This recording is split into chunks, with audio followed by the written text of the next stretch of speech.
Hidden carbs can sabotage your keto goals, but not if you're testing your biomarkers.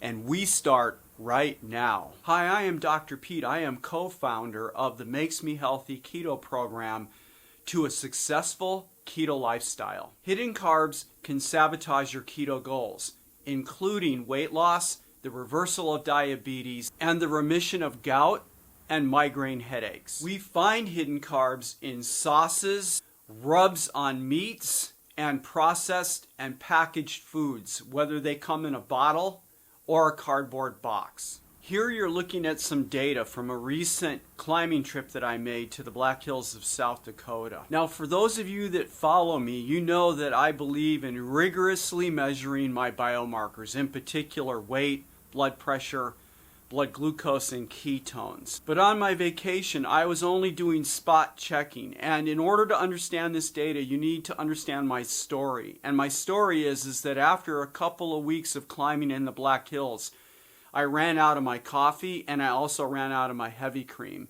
And because of the remote location that I was living in, it took me a few days to resupply those condiments and the coffee. In the meantime, I started drinking the Folgers coffee and using the half and half that my daughter had in the house.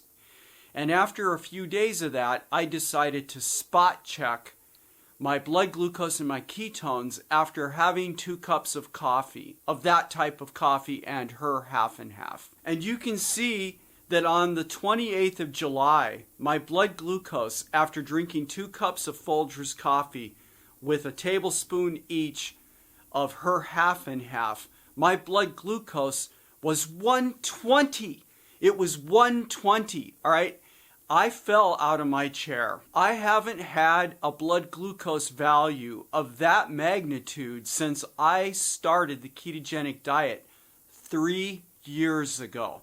The last time I saw a value like that was before I started the ketogenic diet, and I was still eating the standard American meal plan. Now, if you look at the data, you can see on the 28th of July, I also measured my glucose at another time.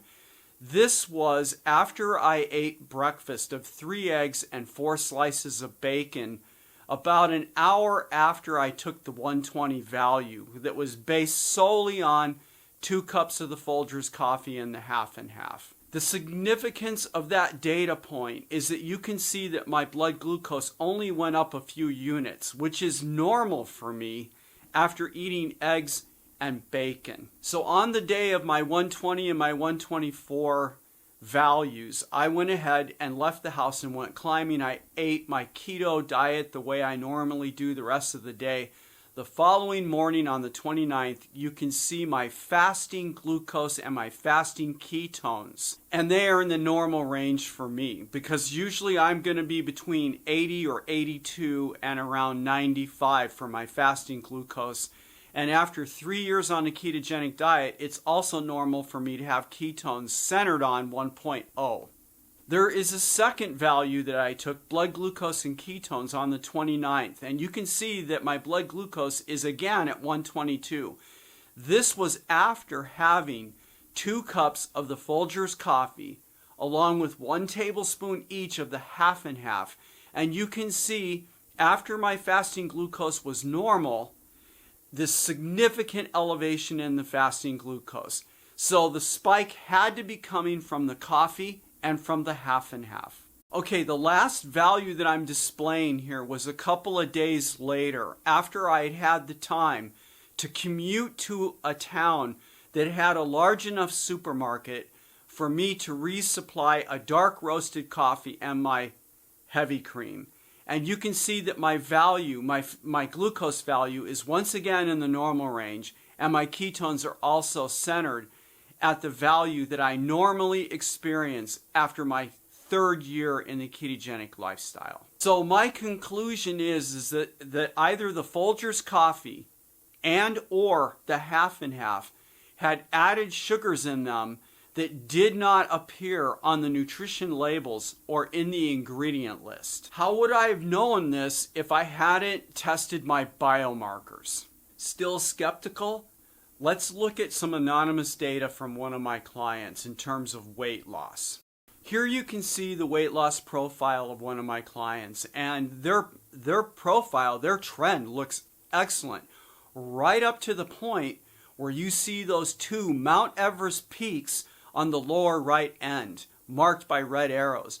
Those peaks are the day that this individual ate carbohydrates. So yes, hitting carbs for sure can derail the lifestyle changes that you are trying to make on the ketogenic diet. So everyone has different goals why they're in the keto lifestyle.